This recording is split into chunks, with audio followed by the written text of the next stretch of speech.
Ok, let's go, c'est parti. Bonjour Alex. Salut Nico, merci de m'avoir invité. Merci à toi d'avoir accepté l'invitation. Alors, je suis vraiment content aujourd'hui de t'avoir parce qu'on va parler aujourd'hui d'un sujet qui me tient à cœur, qui sont les investissements.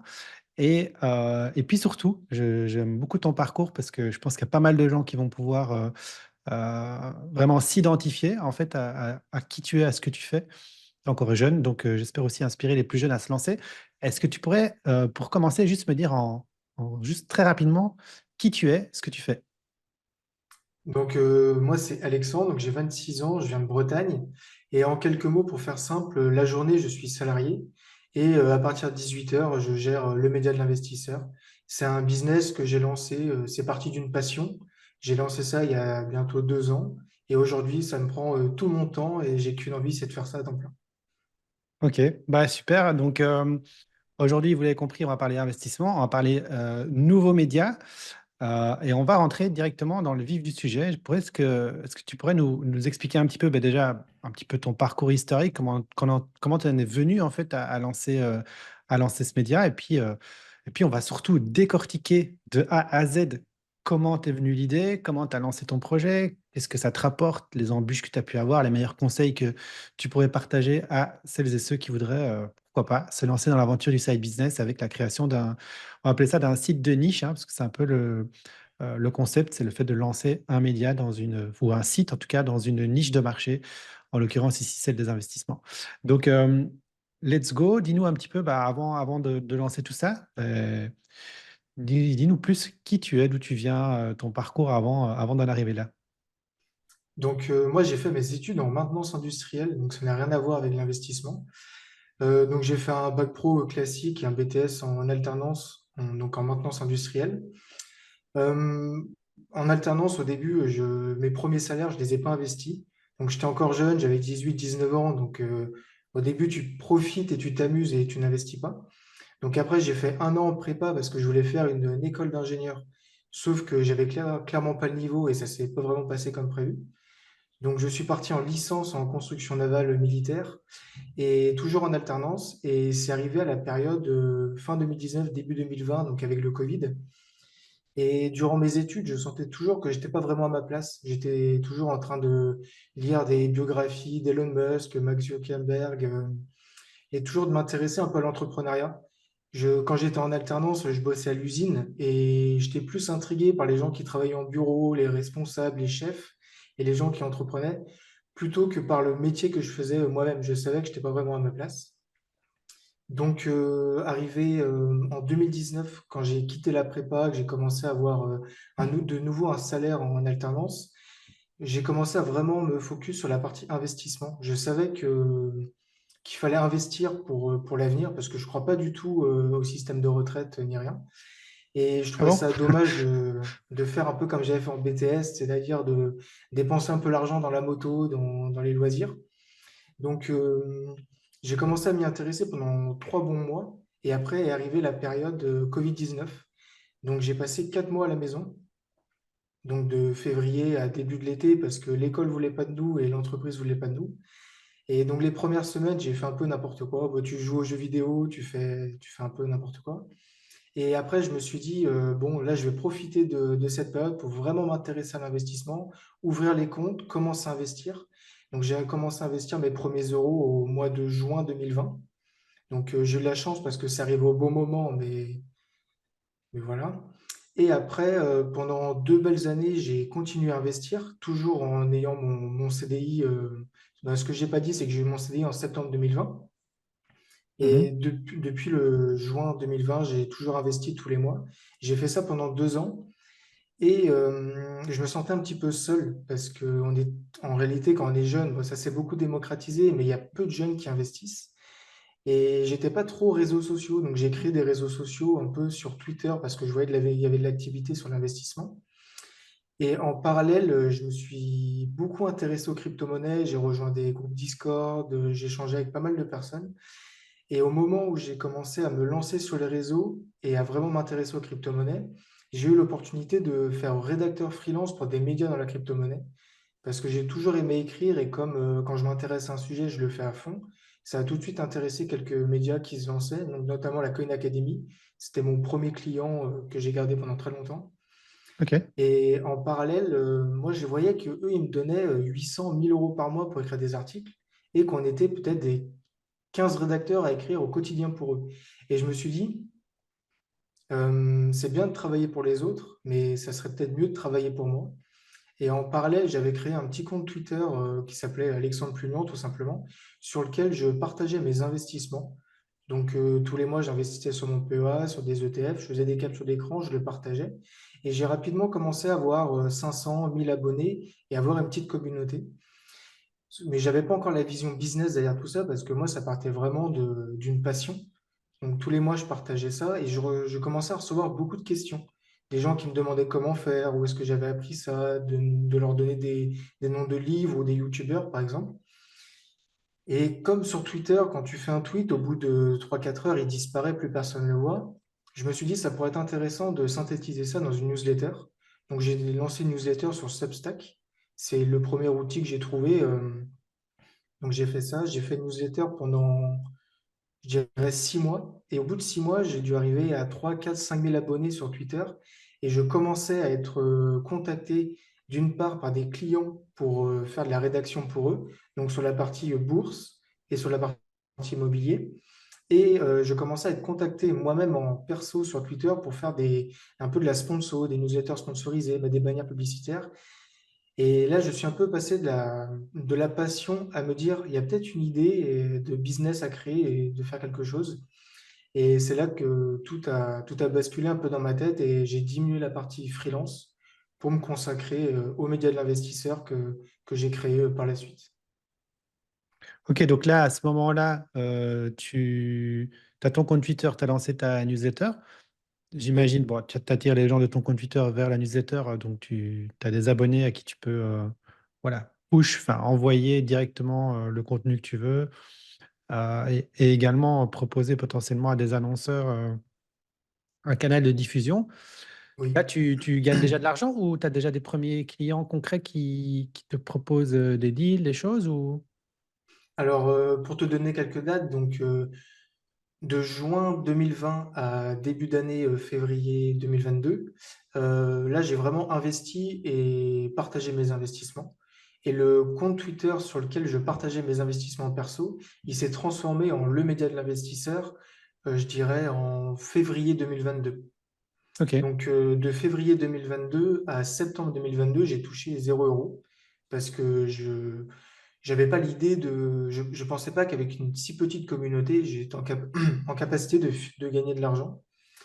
Et mes premiers euros, je les ai touchés à la rentrée, donc septembre 2022, avec des codes promo. Donc, j'ai des plateformes dans le crowdfunding immobilier qui m'ont contacté pour les mettre en avant.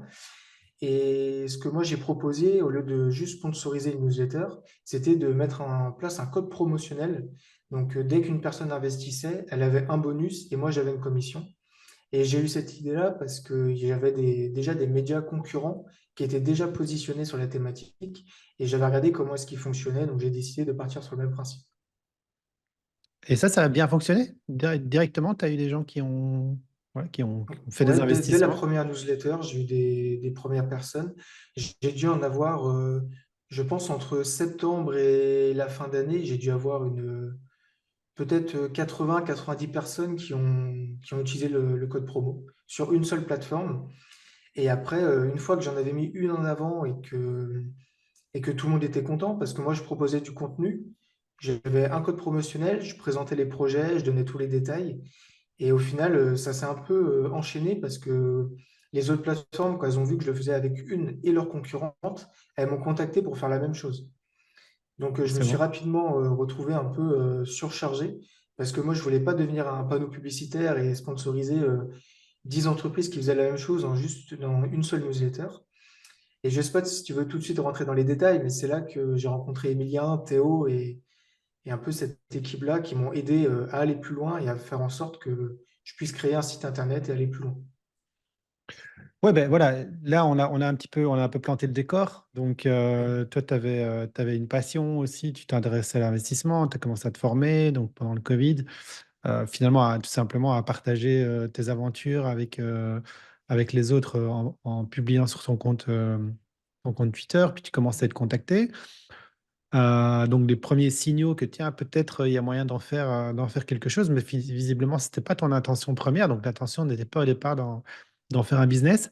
Et puis, comme souvent, il y a un peu un déclic, c'est ça? Il y a un moment charnière qui te fait dire: «Tiens, en fait, ce projet, je pourrais peut-être en faire un vrai business». C'était quoi, du coup, ce vrai moment déclic? Est-ce que c'est les annonceurs qui te contactent ou bien c'est une rencontre ici, j'ai l'impression? Alors, il y a Une eu ren deux parties. En fin d'année 2022, je commençais à avoir beaucoup de demandes de médias concurrents pour écrire pour eux, parce qu'ils voyaient que je publiais déjà des choses de mon côté, mais donc moi, on me contactait juste pour écrire pour d'autres sites. Et en parallèle, j'avais beaucoup de demandes de partenariat, que ce soit sur la partie bourse ou sur la partie immobilier. Et en fait, moi, j'étais vraiment pas dans l'idée de faire un business. Pour moi, être un influenceur ou lancer un média, il faut 100 000 abonnés, il faut déjà avoir beaucoup avant de se lancer. Et mon rêve à cette époque-là, en fin d'année, c'était de créer un site. Sauf que moi, déjà, enfin, faire du dev, j'en ai jamais fait. Et pour moi, à cette époque-là, créer un site internet, il faut être un génie, il faut 10 heures de boulot, je ne sais pas du tout comment on fait. Donc j'avais commencé à créer des choses sur Substack, on peut créer des communautés, des abonnements, des choses comme ça. Mais je voulais pas demander aux gens de payer tous les mois une newsletter pour recevoir du contenu. Donc j'ai eu l'idée de faire un site comme ce que faisaient mes concurrents. Donc j'ai commencé à créer des sites sur Wix, essayer de bidouiller des choses, mais ça n'a jamais fonctionné. Et en parallèle, j'écoutais beaucoup de podcasts de Flo Modia. C'est deux jeunes qui font des interviews de personnes qui travaillent en start-up sur Paris. Et un jour, ils ont créé un serveur Discord donc pour partager du contenu et essayer de réunir les gens. Et il y avait un salon pour créer des événements et se rencontrer. Et moi, j'ai mis un petit message, c'était en début d'année 2023. Je pense que c'était juste après Noël, début janvier. Et j'ai mis un petit message, est-ce qu'il y a des gens en Bretagne qui entreprennent et qui veulent se rencontrer? Et c'est là que j'ai quelques personnes qui ont réagi, qui étaient du côté de Nantes, et dont Emilien et Théo, et on était 6 ou 7. Et un soir, on a organisé un restaurant. Donc moi, j'ai fini le boulot à 18 h. J'ai fait 1 h 45 de route pour aller à Nantes. On a fait un resto, on s'est tous très bien entendu, ça s'est très bien passé. J'y suis retourné le week-end d'après, j'ai rencontré Emilien, qui est toujours développeur. Et moi, j'avais déjà présenté la chose en disant, la seule chose qui manque à mon business, même si ce n'était pas un business encore à l'origine, c'est un site. Et on s'est revu le week-end d'après, donc je suis retourné à Nantes et je suis reparti le jour d'après avec un site, ma newsletter qui avait été transformée en article sur mon site, donc j'avais déjà du contenu qui avait enrichi le site.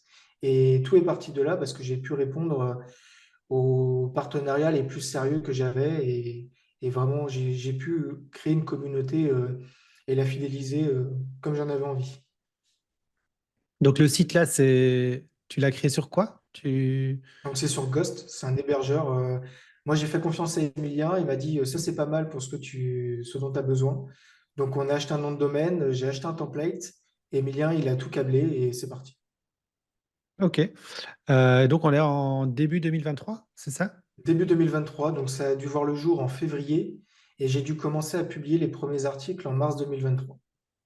OK. Donc, peux peut-être m'expliquer un peu maintenant, enfin, c'est quoi le process? C'est-à-dire, comment tu organises tes journées? Tu publies combien d'articles? Quel type d'articles? Enfin, est-ce que tu peux expliquer un petit peu? Bon, là, tu as les premières personnes qui montrent un intérêt pour sponsoriser peut-être tes publications sur Twitter Oui. ou sur ta newsletter ou comment ça se concrétise là maintenant?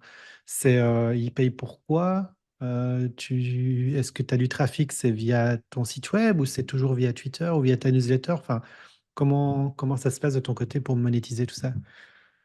Alors aujourd'hui ça n'a rien à voir avec ce que c'était au début parce que j'ai mis au moins 6 mois à vraiment avoir la vision business et vraiment m'intéresser à ce que faisait la concurrence pour mettre en avant des partenariats. Donc au début, les partenaires que j'ai eus avec les codes promotionnels, j'en ai eu 5 ou 6 très rapidement. Donc moi, la seule chose que je faisais, c'était de mettre en avant les codes promo en présentant les projets sur Twitter. En parallèle, sur le site, je commençais à écrire des articles, mais c'était pas vraiment des articles, c'était plus des fiches détaillées de projets pour apprendre aux gens à analyser les projets immobiliers, comprendre quels étaient les risques, pourquoi est-ce que tu avais des rendements aussi élevés. Donc, j'avais pas encore la vision écrire pour faire du SEO. J'avais pas cette vision-là. Et ce que moi je proposais aux marques, du coup, c'était de leur apporter de la visibilité sur un public qui était vraiment ciblé parce que les gens, ils me suivaient pour ça, pour l'investissement et pour l'investissement dans l'immobilier. Et au début, moi, je me contentais des codes promotionnels. Donc, je prenais une commission. Par exemple, si le code promotionnel, c'était 10 euros offerts pour 100 euros investis, moi, j'avais 10 euros dans ma poche et l'investisseur avait 10 euros bonus. Et c'est vraiment par la suite, je dirais, fin d'année 2023, après 6 mois de développement, que le côté business est vraiment rentré en jeu. Et c'est là que j'ai commencé à sponsoriser des articles, créer vraiment des stratégies pour mettre en avant des partenaires avec des bannières publicitaires, vraiment m'axer sur le SEO, regarder quel mot-clé pouvait m'apporter le plus de visiteurs, des choses comme ça. Ok, donc là, à ce stade-là, qu'est-ce que tu peux nous dire un petit peu, ben, qu'est-ce que tu gagnes comme argent? Comment ça se passe finalement, ta création de contenu?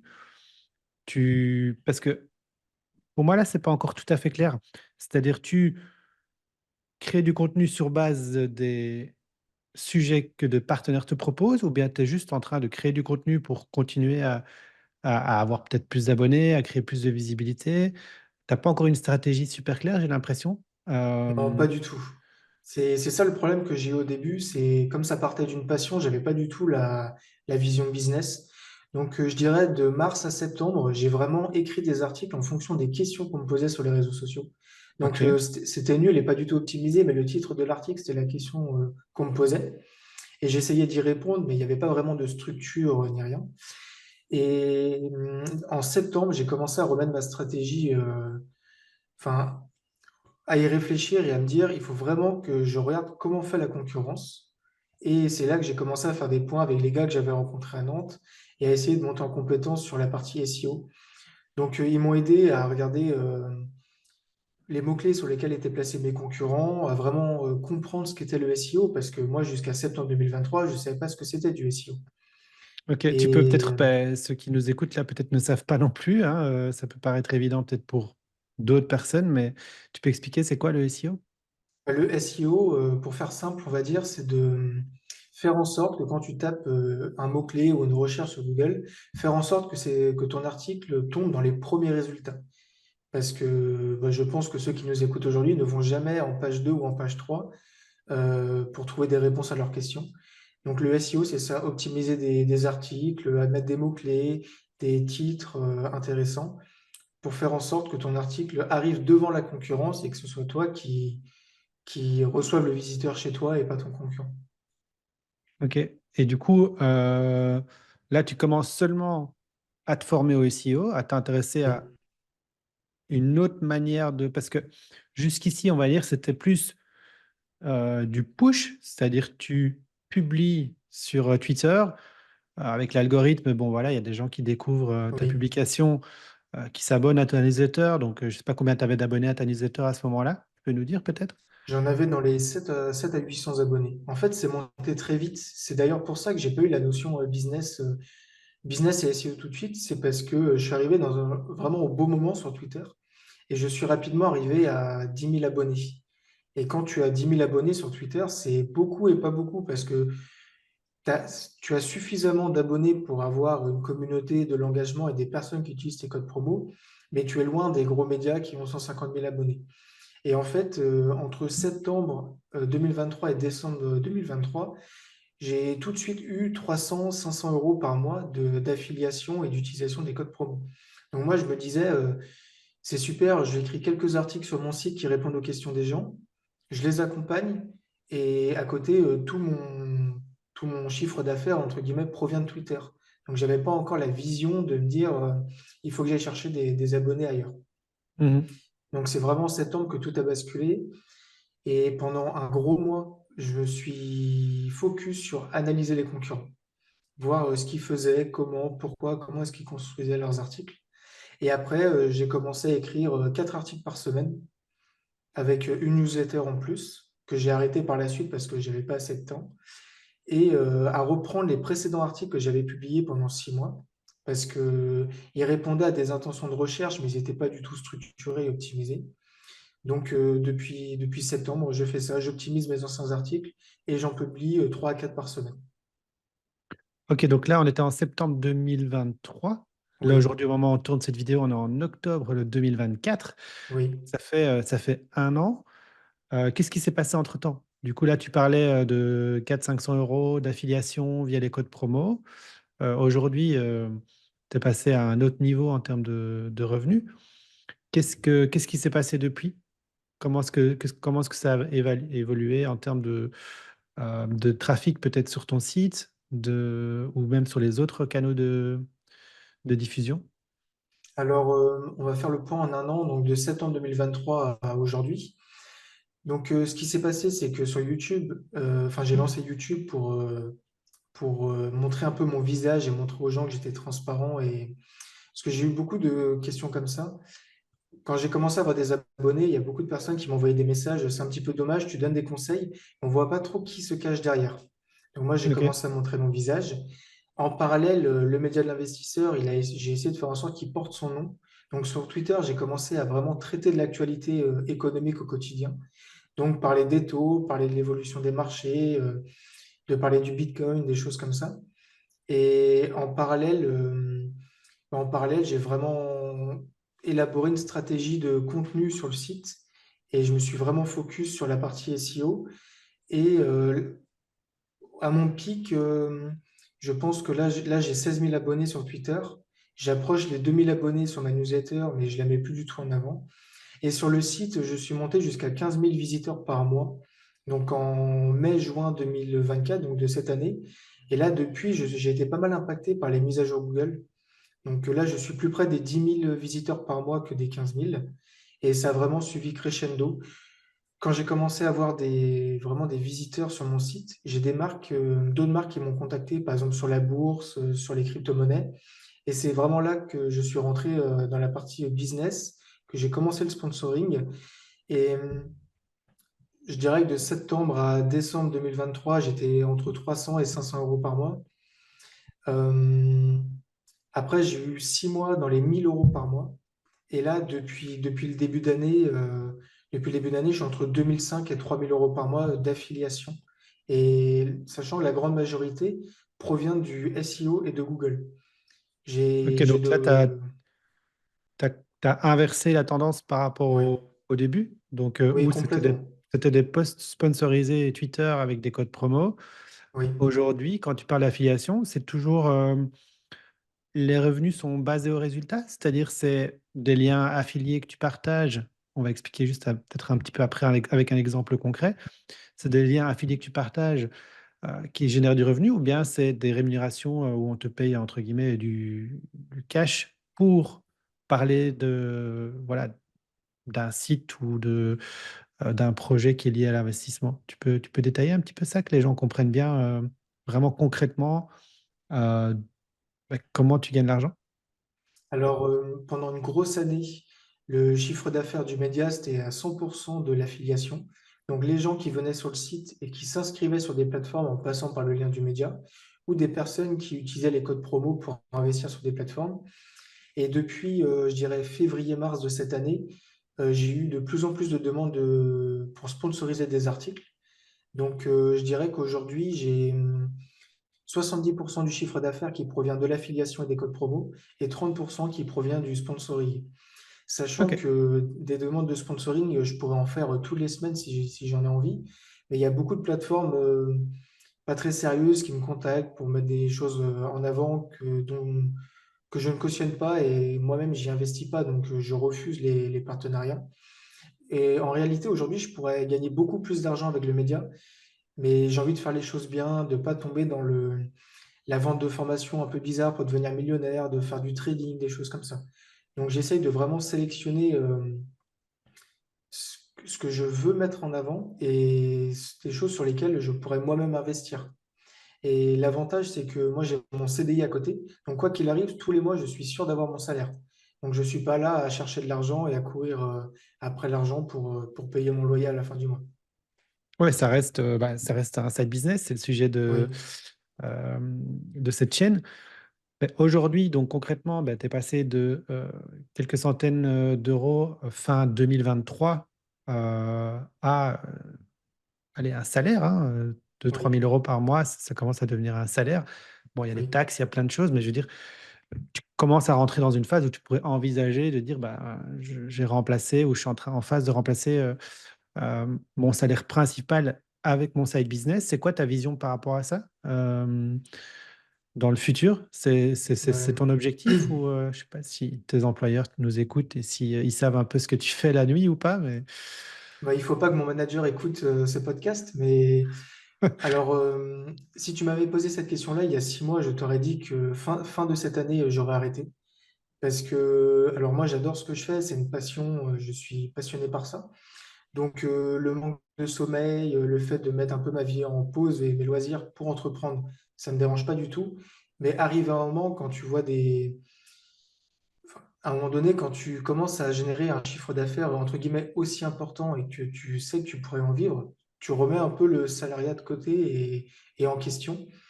Mais le problème, c'est que moi, je suis vraiment dans l'investissement. Donc, avant de me dire que j'allais démissionner et me consacrer à 100% sur le média, j'ai pris un petit rendez-vous avec ma banquière parce que je voulais investir dans l'immobilier. Et le problème que j'ai eu, même si c'est une bonne nouvelle, c'est que ma banque prend en compte les revenus du média et mes revenus du CDI pour me faire une enveloppe investissement dans l'immobilier. Donc aujourd'hui, j'ai le droit à un budget incroyable pour investir dans l'immobilier. Donc c'est ce que j'ai commencé à faire aujourd'hui. Là, j'ai acheté un appartement et ce que je compte faire avant de démissionner, c'est en acheter d'autres, aller au maximum de mon endettement pour profiter du CDI qui est quand même bien vu par les banques et du salaire du média pour vraiment investir et me construire un patrimoine. Parce que si demain je démissionne, j'aurai pas du tout la même facilité avec les banques. Être auto-entrepreneur, c'est bien, tu peux dégager des revenus, être libre, gérer ton temps comme tu as envie. Mais c'est vrai qu'avec l'optique investissement, c'est un peu compliqué avec les banques. Donc aujourd'hui, je continue mes investissements et l'objectif, c'est d'arrêter le CDI en 2025. ok, ouais, mais c'est intéressant puisqu'en plus une partie des auditeurs ici certainement bon, qui s'intéressent au side business de manière générale s'intéressent aussi à différentes manières d'investir ou de générer des sources de revenus complémentaires, hein. Je suis le premier puisque Mm. moi-même je suis pas mal actif dans l'immobilier. Euh, si on revient sur ton média, parce que c'est important pour moi que les gens, l'objectif c'est vraiment qu'ils puissent avoir un peu aussi un peu une marche à suivre. Parce qu'ici, c'est vrai qu'on a donné un petit peu ton parcours, mais on n'a pas vraiment expliqué non plus encore dans les moindres détails comment eux pourraient faire pareil. Donc, si, imaginons moi demain, je veux me lancer, je veux lancer un média de niche dans un autre sujet que l'investissement. Ce serait quoi tes conseils? Comment tu me dirais, tiens, demain, imaginons que je veux démarrer un média de niche. Comment est-ce que je sais si j'ai choisi une bonne niche? Par quoi je commence? Si tu devais recommencer, comment est-ce que tu expliquerais ça à quelqu'un qui voudrait démarrer comme toi ce genre de business ou de side business? Alors le premier conseil que je donnerais, c'est de partir sur une thématique qui nous intéresse vraiment. Et si ça part d'une passion, c'est encore mieux. Parce qu'il faut bien comprendre que quand tu rentres de ta journée de travail avec ton CDI la journée, entreprendre le soir alors que tu es fatigué, tu as envie de faire du sport, tu as envie de faire autre chose, c'est vraiment compliqué. Donc vraiment partir d'une passion comme ça, tu es entre guillemets sûr et certain de pouvoir tenir sur une longue durée, 6 mois, un an et demi avant d'avoir de premiers résultats. Et le deuxième conseil que je donnerais, c'est de... Moi, je pars du principe que des Apple et des Microsoft, il y en a pas, il y en aura pas tous les jours. Donc, c'est très compliqué de réinventer la roue et partir de quelque chose qui fonctionne déjà. Je pense que c'est très bien d'avoir des concurrents. Et le fait d'avoir des concurrents, c'est bien parce que ça te permet de voir ce qui fonctionne et ce qui ne fonctionne pas. Et, Donc, ouais, tu, je choi- pense tu, que... donc tu choisis, ça c'est la partie, on va dire, quel type de niche je vais choisir. Ok, tu vas partir d'une Oui. passion. Tu pars du principe que bon, si ça fonctionne déjà, bah, en fait, je me pose pas plus de questions que ça. Je reproduis quelque chose qui existe déjà. Oui, Mais ensuite, c'est quoi? Tu commences directement à écrire? Parce que toi, tu as commencé avec un compte Twitter, oui, puis tu es passé sur la création de contenu avec on peut dire, un blog, en fait. Parce que le oui. principe de Go, c'est un peu du blogging. Tu commencerais par quoi si moi je devais commencer? Même chose, un compte sur un réseau social ou bien je commence à écrire tout simplement des articles? Sincèrement, je ferais les deux parce que Twitter ou n'importe quel réseau, ça permet de se créer une communauté.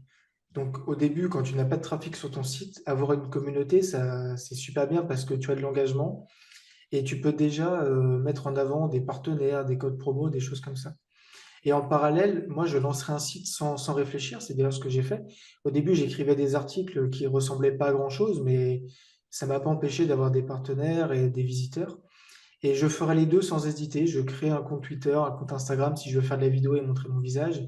Et je lance le site et je commence à publier mes premiers articles. C'est pas grave s'ils sont pas bien niveau SEO, si je les formule mal, s'il y a des choses qui sont pas terribles, parce qu'il faut se dire que les premiers articles, personne ne va les voir. Tu as aucun trafic sur ton site. Les seules personnes qui vont lire tes premiers articles, c'est tes amis, tes parents, les deux, trois abonnés que tu as sur les réseaux. Donc, tu as aucun risque. Donc, franchement, le premier truc à faire, c'est une fois que tu as une niche, c'est de se lancer. Oui, je pense que c'est vrai qu'on n'a pas tellement parlé de ça encore aujourd'hui, mais je pense qu'une des forces, ou en tout cas une des raisons de ton succès, c'est un passage massif à l'action. Parce que tu l'as dit, je crois aujourd'hui, tu publies à quel rythme encore maintenant? Ou en tout cas, Quatre articles par semaine. voilà, 4 articles par semaine. Oui. Euh, Comment tu organises tes journées un petit peu par rapport à ça? Tu peux nous dire un petit peu aussi, on n'a pas parlé de ce point-là, tu bosses jusque 17, 18 heures tous les jours. C'est quoi? C'est de 18 à quelle heure? Tu travailles le week-end? Comment tu t'organises? Tu écris tous les jours un petit peu ou bien tu fais un programme et puis tu écris plusieurs jours? Comment tu organises tes journées? Alors, l'organisation, c'est assez compliqué, mais je fais un peu toujours la même chose. Généralement, je commence à travailler à 20 heures, donc le temps de rentrer du boulot, manger, faire du sport. Et après, l'avantage, c'est que j'ai pas besoin de dormir beaucoup. Donc, généralement, mes nuits, elles se terminent vers 2 heures du matin. Et ce que je fais, c'est que je me fais une liste de 20 sujets que je dois écrire tous les mois pour essayer d'avoir un minimum d'avance. Donc, généralement, en fin de mois, un dimanche, je me pose et je regarde ce que fait la concurrence, comment évoluer les mots-clés, est-ce qu'il y a des mots-clés que j'ai envie de traiter, des sujets en particulier que j'ai envie d'aborder sur le site ou sur les réseaux. Je me fais une liste de 20 sujets, donc des 20 mots-clés ou intentions de recherche. Je me prépare 20 briefs. Donc je fais mon sommaire en fait avec tous les points que je veux aborder. Et après, du lundi au dimanche, parce que je travaille le week-end dès que je peux, je m'organise pour écrire tous les articles. Et j'essaie de me garder du temps pour toujours me former un petit peu au SEO, parce que ça, c'est une erreur que j'ai faite. Comme j'ai commencé le média sans prendre en compte le SEO, j'ai pris beaucoup de retard sur la partie connaissance. Donc ça, j'essaie de le faire depuis quelques mois, vraiment garder 2, 3 heures par semaine pour approfondir certains sujets. Et après, j'essaie de me garder du temps comme je peux pour les vidéos YouTube que j'ai commencé il n'y a pas longtemps, pour créer du contenu pour les réseaux, pour essayer de faire des vidéos sur Instagram. J'ai pas vraiment de journée type parce que je suis toujours dans l'urgence. Le fait que je manque de temps, j'ai toujours un article qui est un petit peu en retard, j'ai pas fini les mises en page. Donc j'ai pas de bons conseils à donner sur la partie organisation. J'essaie juste de faire en sorte d'avancer de tous les côtés pour pas négliger une partie. Ouais, et puis bon, après, comme tu l'as dit tout à l'heure, tu as commencé à investir aussi dans l'immobilier. Donc ça, Oui, j'imagine, ça prend aussi un peu de temps, parce que oui, j'ai pu voir sur ta chaîne YouTube notamment l'avancement des travaux, sur quelque chose sur lequel tu communiques aussi un petit peu sur les réseaux. Donc voilà, c'est un vrai passage massif à l'action. Parce que souvent, les gens, tu vois, ils vont voir, ah tiens, tu as commencé là maintenant depuis, ben, tu parlais du Covid, hein, où tu as commencé à te former. Donc, ça oui. fait à peu près 4 ans entre l'idée, un petit peu le démarrage, sans trop se poser de questions à aujourd'hui. Donc, il s'est quand même passé 4 ans. Les gens vont regarder aujourd'hui ce qui se passe, mais en fait, ça fait 4 ans que tu te formes, tu passes du temps, tu as fait des trucs qui ont, entre guillemets, hein, un peu servi à rien Tu t'es rendu compte que, bah oui, il fallait te former, donc tu t'es formé, puis tu as retransformé ce que tu avais fait avant, qui n'avait pas été bien fait. C'est de la persévérance et puis c'est de la régularité. C'est-à-dire que c'est, Oui, toutes les semaines, tout le temps, on continue, on travaille, on s'arrête pas et ça, c'est vraiment, je pense aussi des choses importantes. Tu en parlais tout à l'heure d'éléments qui pour toi avaient été, importants, mais je pense vraiment ce côté, 1 passage à l'action et le côté 2 régularité de juste tout le temps continuer, continuer, continuer. Évidemment, pas continuer quelque chose qui va dans une mauvaise direction, hein, mais continuer quelque chose qui donne des signaux positifs, ben, c'est juste, un peu les effets cumulés qui vont venir, sur le temps, quoi. Je vais regarder un petit peu, si j'avais encore des questions que je voulais te poser. Donc on a parlé un peu ton organisation, on a parlé, tes revenus. C'est quoi un peu le futur du média d'investisseur? Comment toi tu vois, la suite?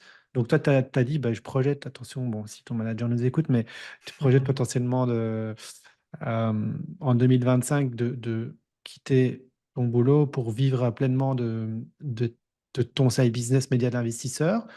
Uniquement de ça? Tu projettes, tu as des idées pour, augmenter les revenus, diversifier les sources de revenus ou créer d'autres projets? C'est quoi un peu le futur? Comment tu vois toi, ton futur? alors j'ai beaucoup de choses en tête. Pour la partie le média de l'investisseur, il y a une chose que je regrette de ne pas avoir fait depuis le début, c'est de vraiment montrer mon visage et commencer YouTube plus tôt. Je trouve qu'il y a des contenus très intéressants, par exemple Mounir de Finari, qui est dans la thématique investissement, qui fait des vidéos, ça fonctionne très bien, c'est super intéressant. Et en fait, j'ai pas mal d'idées en regardant moi-même du contenu, par exemple avec des hard disks, des Romain Laneri qui font des vidéos un peu histoire, il y a beaucoup de choses à faire. Donc j'ai vraiment envie de développer la partie YouTube en 2025, c'est mon gros objectif. J'ai déjà Mmh. commencé à le faire, mais j'ai j'ai presque envie de passer plus de temps à écrire et à tourner des vidéos qu'à publier des articles, c'est pour te dire. Parce que je trouve que ça, je m'en suis rendu compte au fur et à mesure, mais il y a beaucoup plus de gens et d'engouement sur des vidéos que sur des articles. Les Des gens sont recherches fainéants, sur hein, les gens sont fainéants. complètement. Et des recherches sur Internet, des gens, ils en font toujours. Et quand je vois l'engouement qu'il y a sur des vidéos YouTube, alors c'est très qualitatif, c'est très bien tourné et tout, mais des fois c'est intéressant, mais il n'y a pas beaucoup de profondeur dans les sujets. Et quand je vois la réaction, les commentaires, les likes, franchement, je me dis que c'est une branche qu'il faut à tout prix développer. Donc ça, je vais le faire. Et à côté, vraiment bien structurer la partie partenariat, donc faire les choses proprement. Et pour la partie autre business, j'ai envie de diversifier mes sources de revenus. Donc ça, je veux le faire avant de démissionner pour être sûr. On ne sait jamais s'il y a un problème avec le média ou j'ai une baisse d'engagement, une baisse de revenus. J'ai envie de quand même dormir sur mes deux oreilles. Donc j'ai envie de diversifier mes activités, notamment en lançant deux blogs. Un, euh, un qu'on lancerait potentiellement tous les deux là, dans les semaines ou mois à venir. Je ne sais pas si tu vas en parler aujourd'hui, mais il y a beaucoup de Ouais, choses à on faire. va on va en parler dans un instant. Tu penses que, une autre question, tiens, tu penses que tu peux aller jusqu'où avec le média d'investisseur en termes de vision, de revenus, ouais, comment tu vois le média de l'investisseur, je sais pas, dans 4 5 ans, en termes, voilà, est-ce que tu es toujours tout seul? Est-ce que tu as engagé d'autres rédacteurs? Est-ce que ça t'a doublé, triplé, quintuplé, je sais pas, ton revenu? Tu penses que ça plaît jusqu'où cette aventure? Alors, pour parler sur la partie recrutement, alors depuis le début d'année, j'ai pris quelqu'un en freelance pour m'aider sur la rédaction d'articles. Donc, c'est pas forcément tout le temps 20 articles par mois. Généralement, c'est entre 5 et 10 articles par mois. Par exemple, quand je sais que je vais passer pas mal de temps à écrire une vidéo, bah, je demande à quelqu'un de m'aider, qui s'appelle Léa et que je remercie d'ailleurs, de m'aider à écrire des articles. Donc, en 2025, donc, il y a la partie YouTube, mais il y a aussi la partie se créer une équipe que j'ai trop mis de côté jusqu'à aujourd'hui. J'ai envie de prendre quelqu'un pour écrire au quotidien. En gros, en début d'année ou fin d'année, suivant quand la version va sortir, je vais commencer à traiter l'actualité économique au quotidien sur le média. Donc j'ai des articles qui vont sortir tous les jours. Et l'idée, c'est de diversifier un peu le trafic. Donc aujourd'hui, j'ai le SEO, mais j'ai aussi envie d'avoir du trafic qui provient de Google News, par exemple, de Google Actualité, et avoir deux types de trafic sur le site. Donc là, j'arrive sur la partie. pour répondre à ta question sur la partie vision, c'est soit aujourd'hui je reste comme je suis tout seul dans ma chambre à travailler sur le business, soit je recrute, je m'entoure de bonnes personnes et j'essaie de passer l'étape d'après. Donc, comme je suis ambitieux quand même, l'idée c'est de recruter du monde et bien m'entourer pour sous-traiter ce que je fais et me laisser du temps pour aller plus loin et vraiment tout développer comme il faut. L'objectif, ce serait en termes d'euros, j'ai pas forcément d'objectif, mais si demain j'arrive à payer tout le monde, à faire croître le chiffre d'affaires et à me garder une petite marge pour moi en perso pour l'investir, franchement, ce sera déjà incroyable. Et est-ce que tu penses pas aussi qu'il y aurait moyen de diversifier les sources de revenus avec la création, euh, tu vas me dire c'est un peu cliché, hein, mais la création de formations ou la création allez, de produits numériques. euh, donc vraiment, là, tu es exclusivement dans des partenariats, affiliations, mais tu pourrais demain lancer une petite formation, comment commencer à investir en bourse, comment commencer à investir dans tel ou tel canal, enfin, tous les sujets que tu traites. C'est quelque chose que tu as envisagé aussi ou pas du tout? Ça, c'est une bonne question parce que j'ai mis du temps à y répondre. Ça fait longtemps que je me la pose.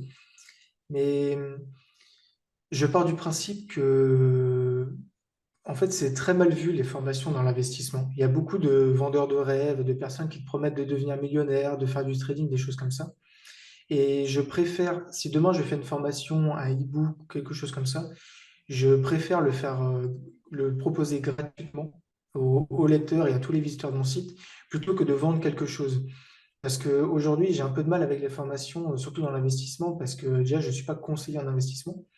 Et tout ce que je dis est disponible sur Internet. Tout le monde, quand tu écoutes pas quelqu'un qui dit des choses un peu bullshit, tout le monde te dit la même chose.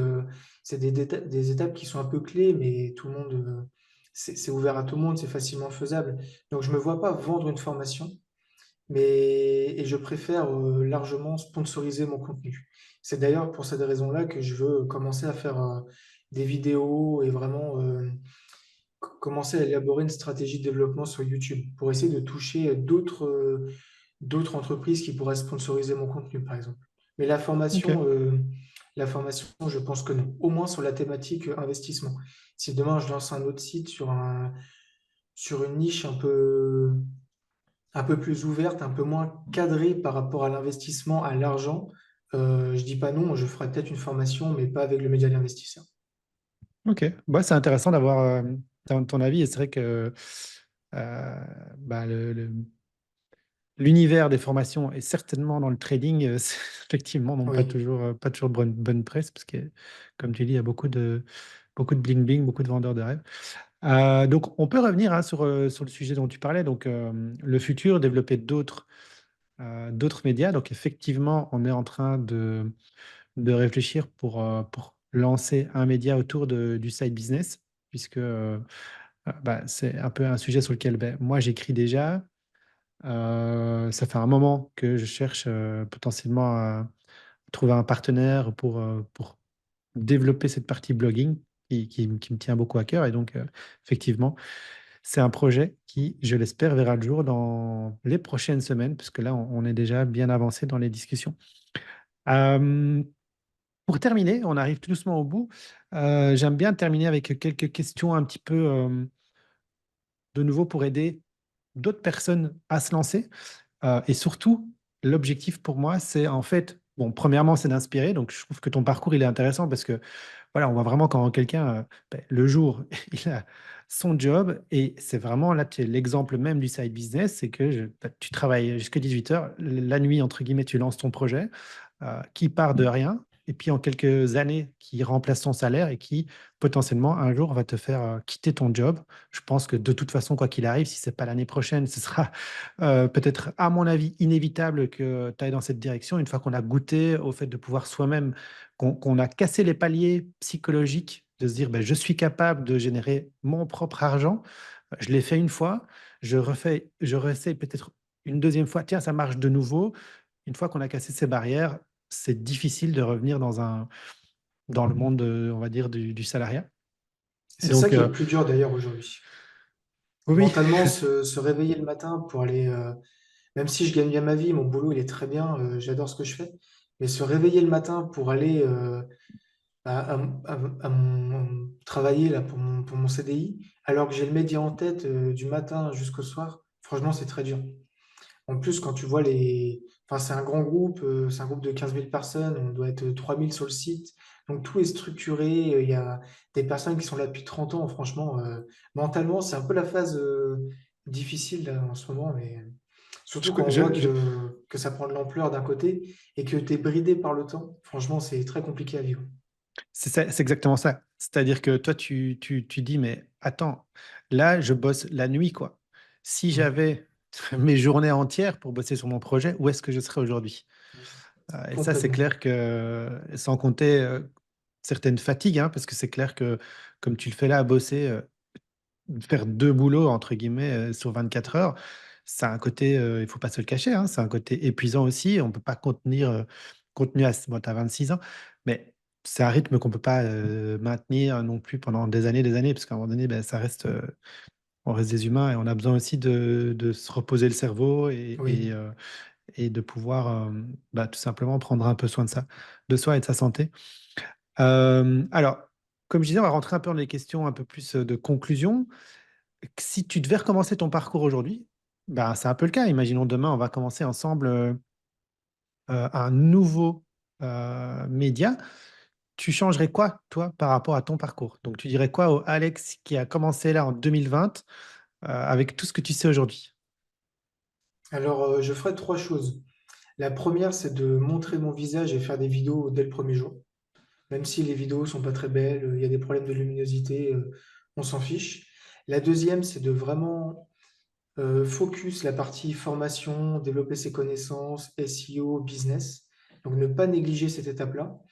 Et la troisième, je dirais que c'est foncer sans vraiment se prendre la tête. Des fois, on peut hésiter à contacter certains partenaires parce qu'on se dit ils sont un peu trop gros, moi je suis trop petit. Un mail, ça coûte rien. Il y a des personnes qui ont 100 000 abonnés sur Twitter, on leur envoie un message, on a une réponse dans les 5 minutes. Tester et approuver dans la crypto-monnaie, par exemple. Donc franchement, arrêtez de réfléchir, de me prendre la tête et essayez. Dans tous les cas, on risque pas grand-chose. Et tu parlais de formation. Tu t'es formé où, toi, du coup, au SEO et où est-ce que tu apprends, en fait? Tu te formes comment? Alors, je lis beaucoup de livres, j'écoute beaucoup de podcasts, de vidéos. Généralement, je tape mes mots-clés sur YouTube et il y a forcément une vidéo qui en parle. Et j'ai jamais acheté de formation, donc je suis pas un bon client pour ça. Parce que, en fait, quand j'ai un sujet en tête, je peux faire une nuit blanche juste pour avoir des réponses à mes questions sur le SEO ou sur n'importe quoi. Donc, je préfère aller chercher les réponses moi-même. Et vraiment, ouais, la partie vidéo, la partie lecture, c'est ça, c'est avec ça que j'ai tout appris, en fait. Ok, super. Qu'est-ce qui a été, selon toi, ton meilleur hack, ou en tout cas, ce qui a fait la différence dans ton business, qui a fait que tu as, en tout cas, réussi là où tu en es aujourd'hui? Je pense que c'est la transparence. Le fait de parler d'investissement, d'argent, de montrer mon visage, de montrer dans quoi moi-même j'investis tous les mois, ça m'a apporté beaucoup, aussi bien sur la partie abonnés, communauté, engagement, que sur la partie sponsoring, affiliation avec les marques. Parce qu'aujourd'hui, il y a beaucoup de comptes qui se lancent pour parler d'investissement, mais on ne sait jamais vraiment qui se cache derrière. Et aujourd'hui, en réalité, je dis pas ça pour me vanter, mais on est très peu à avoir, entre guillemets, autant de partenaires qui monétisent notre contenu. Il y a beaucoup de personnes qui sont sur Twitter, qui ont 10, 15, 20 000 abonnés, qui n'ont aucun partenaire pour les rémunérer. Alors c'est peut-être un choix, mais je pense pas. Parce qu'arrive à un moment donné, quand tu as une communauté aussi grosse, c'est presque dommage de ne pas la monétiser. Et il y a beaucoup de sites aussi qui se lancent, qui vendent un peu de rêve aux lecteurs et qui n'ont aucun partenaire. Donc ça, la transparence et l'authenticité, ça m'a vraiment apporté beaucoup. Ok, cool. Euh, Question suivante. Est-ce que toi, le modèle que tu as lancé, est-ce que tu conseillerais ça à un débutant qui veut se lancer, qui veut lancer un side business? Est-ce que là maintenant, toi, bon, tu n'as pas vraiment d'expérience, j'ai l'impression, dans d'autres modèles de side business, mais est-ce que quelqu'un qui débute, pour toi, c'est un bon moyen de se lancer dans le side business? Alors, comme tu l'as dit, moi, j'ai pas d'expérience dans autre chose, Mais la partie blog, SEO, réseaux sociaux, franchement, je le conseille à 1000% parce que ça coûte pas grand-chose, ça se fait facilement. On n'a pas besoin de compétences particulières pour faire des tweets, se filmer ou pour écrire des articles. En réalité, lancer un site, ça se fait très, très facilement. Tu achètes un nom de domaine, tu trouves un hébergeur, tu choisis un template qui te plaît et qui est bien à voir pour les lecteurs, et tu publies des articles et ça se fait tout seul. La partie rémunération, SEO, tout optimisé, tu verras ça après. Donc, je peux le conseiller à tout le monde. Du moment que t'as une thématique qui te fait vibrer, une passion, lance-toi. Bah, du coup, toi, par rapport à tout ça, qu'est-ce que ça t'a apporté finalement ces 4 années de lancer un projet sur le côté? Quels sont un peu les gros enseignements que tu as eus, peut-être sur toi-même, sur le business, parce que pour moi, c'est vraiment aussi, euh, je dis souvent que tout le monde devrait au moins un jour dans sa vie lancer un side business, parce que pour moi, justement, on apprend tellement de choses sur soi, sur les autres, enfin, en fait, sur plein de sujets, hein. On monte en compétences, en fait, inévitablement dans plein de domaines. C'est quoi, toi, tes gros enseignements? Les gros enseignements, je dirais que c'est sur la partie me dire qu'il n'y a pas qu'un CDI qui compte et que tu peux très bien garder ton CDI et au lieu de regarder des bêtises à la télé le soir, tu peux très bien entreprendre et travailler pendant 2 3 heures pour avoir une source de revenus complémentaire. Moi, au début, jamais j'aurais imaginé que le média me rapporte 2500 ou 3000 € le mois dernier. Si tu m'avais donné rien que 500 € les premiers mois, moi, j'étais très content. Donc, l'enseignement promis, je me dirais que rien n'est impossible. Franchement, c'est un peu bullshit comme phrase. J'aime pas trop utiliser des phrases comme ça, mais ça veut tout dire. Et c'est réel. Et après, le fait d'entreprendre et lancer des business, ça m'a beaucoup apporté sur la partie connaissance et sur la partie rencontre. Même avec Emilien, Théo et les personnes de Nantes, j'ai rencontré des personnes incroyables que je n'aurais jamais rencontrées sans le média de l'investisseur aujourd'hui. Ouais, ben c'est vrai et c'est ça la magie du side business, comme tu dis. Ben déjà, on ne sait pas ce qu'on ne sait pas, donc on ne sait pas ce que Oui, l'avenir nous réserve dans de cette magnifique aventure qu'est l'entrepreneuriat. Mais effectivement, souvent, c'est des belles rencontres humaines, des belles découvertes sur soi-même. Et puis, comme tu viens de le dire, euh, tout simplement la découverte que tu pouvais faire autre chose que le salariat, que tu étais oui, capable. Tu vois, peut-être que quelque chose où on avait voulu te démontrer que peut-être c'était pas fait pour toi, parce que c'est souvent comme ça, hein. oui, Tu vois, tu as eu un premier échec en faisant, enfin, échec entre guillemets, hein. Tu nous as partagé au début, je vais faire école d'ingénieur, j'ai pas réussi, je fais autre chose. Donc, tu n'as peut-être pas réussi un parcours que tu avais imaginé au début. Puis tu te retrouves quand même dans un boulot qui visiblement te plaît, mais tiens, il y a peut-être autre chose pour moi. La vie me réserve peut-être un autre chemin. Et puis voilà ce qui se passe après quelques années d'acharnement. Euh, qu'est-ce que, Serait quoi le meilleur conseil, toi, euh, que tu aurais envie de partager aux gens qui nous écoutent, qui peut-être doutent, qui se disent oui, je ne sais pas si je dois me lancer. Euh, Est-ce que tu aurais un conseil à donner euh, à ceux qui sont encore là en train d'écouter cette interview jusqu'au bout? bah, ce que je dirais aux gens, c'est de ne pas hésiter à se lancer. Lancer un side business comme ça le soir, après ta journée de travail, tu risques rien. On parle pas d'une start-up ou d'une boîte avec 10 salariés. Donc, tu prends pas vraiment de risques, mis à part de perdre du temps. Franchement, il faut y aller sans réfléchir. Et dès qu'on a une idée, il vaut mieux la lancer et se dire, mince, j'aurais pas dû faire ça. Plutôt que de se dire, ah, si j'avais su, je l'aurais fait. Donc, franchement, lancez-vous. Bah, merci pour ce mot de la fin et voilà, je peux que appuyer tes mots. Là, j'écoutais justement ce matin là, je sais le ménage chez moi à la maison, tu vois. J'écoutais une interview d'un certain Oussama Hamar et c'était vraiment ça. C'était vraiment le sujet dont il parlait pas mal. C'était en fait, plutôt que de cogiter pendant 15 ans, de se dire peut-être faudrait que je fasse ce projet à faire des business plans. Non, en fait, il faut juste passer massivement à l'action le plus vite possible. parce que c'est dans l'action, en fait, qu'on a les réponses et c'est pas dans la réflexion. Donc, ça, c'est vraiment quelque chose de super important. Où est-ce que les gens peuvent te suivre, Alex, pour suivre tes aventures, que ce soit personnelles ou du média d'investisseur? C'est quoi les réseaux, les canaux sur lesquels on peut suivre un petit peu tout ce que tu fais? Pour la partie perso, c'est sur LinkedIn. Et après, sur la partie le média de l'investisseur, c'est YouTube, Twitter, Instagram pour suivre mon projet IMO que je suis en train de rénover, par exemple. Ouais, super. Ben, on mettra tous les liens en commentaire. Un tout grand merci d'avoir partagé en toute transparence ton parcours.